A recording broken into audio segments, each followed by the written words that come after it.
What's your favorite class that you teach here? I think my very favorite class that I teach is interpersonal communication and family communication. Those I really like, and I think one of the reasons I like them so much is because students just love it, because they're learning about things that probably they have encountered in interpersonal relationships or in their family.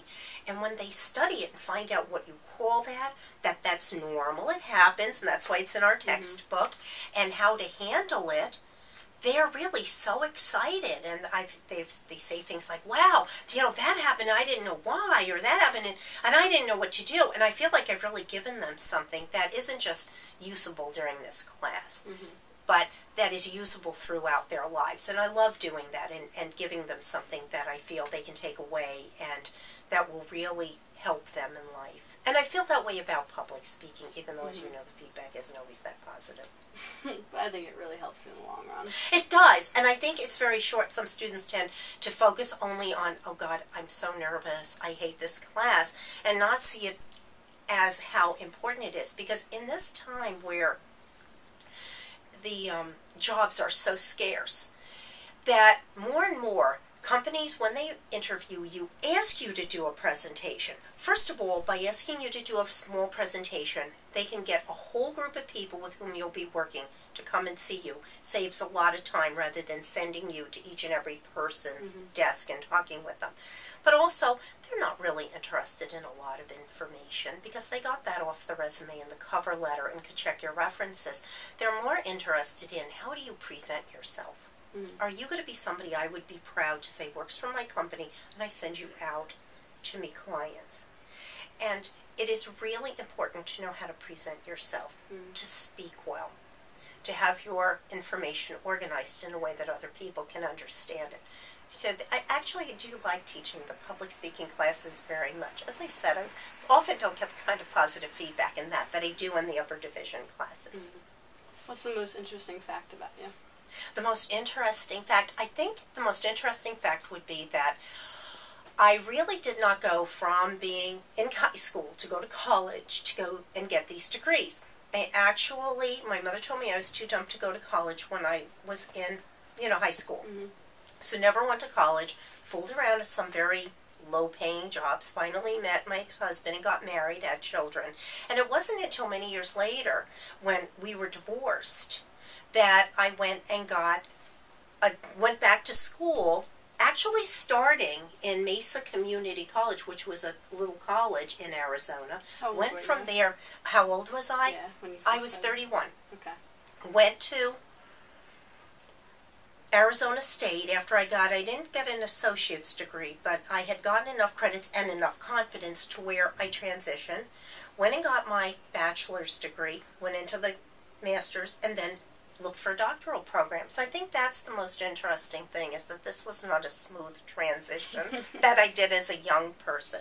It was kind of thought out. And I think the upside of that was that I was so excited to be back at school, and I couldn't read enough. And any assignment I had, I read it from cover to cover. I did all my homework. Everything was done because I wanted to be as good as the younger kids. That to me was really important. And actually, it was interesting because I didn't go to school with the idea of getting a degree then. I went to school with the idea of getting some classes to be able to get a job so I could support these children I had and myself. So it was really piecemeal. I kind of pieced it together as I went along. It seemed what was right, I did. And when I got the idea I wanted to be a professor, went and got the PhD. It was kind of interesting. Yeah, really. Yeah. What's your favorite thing about teaching when it comes to the students? Well, I love working with the students and watching them grow and develop. And that's really very evident, too, in public speaking. Because you'll see students coming in August. Their first speeches aren't so good, and by the time we finish the semester, they're doing so much better. And I'm so proud of them, and I feel that I've really given them something to take with them for job interviews, but also for if they're on a committee, whether it's school or in the workplace, they can present information, they can talk to people, and really make a much better impression, which is going to make their lives go a lot better and make them more successful, and I love that feeling. I also love about college that there is a definitive beginning and ending, with the semesters, so you can measure how well you did. Whereas if something goes on and on, you have your ups and your downs. But here I feel that it's so wonderful because we have a beginning and an end, and I can measure how well I did, look back at my semester and think, what did I like that I did? What do I feel I could change that would help my students more? And then carry that feedback over to the next semester and have a new chance. Doesn't get much better than that. And what's your least favorite thing when it comes to the students? I think the thing I dislike most is having to grade them, because I think that puts a negative slant on things. I think sometimes students want to do things to get the grade as opposed to learn, and I want to see them learn. That's the biggest thing. I want to give them something they're paying a lot of money, they're investing their time, and I want to give them something to take with them. And when sometimes it comes down to a grade. And it was funny, this semester I went to something new. I reported their speech grades, whereas used to get them a feedback sheet, but the feedback sheet was so scribbly, and after you did, I had 80 students. So by the time you did maybe 40, you're scribbly. It didn't look that good. So I decided I was going to email them their grades. And it was so nice because, it was neat because you're typing, and I'm a good typist. And I emailed them their grades. Well, there were students who, for whatever reason, said they could not get into their Wesley email, which I knew was going to be a problem, but also was to motivate them to get in it. And the only thing they asked me was, what was my grade?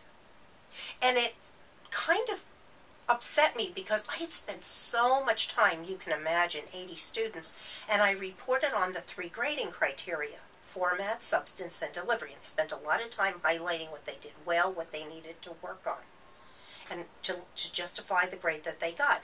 And when they asked me, all they really cared about was their grade. And I felt that there was a lot being missed on that. Can you tell me more about your love for animals? Oh, I love animals. When did it start?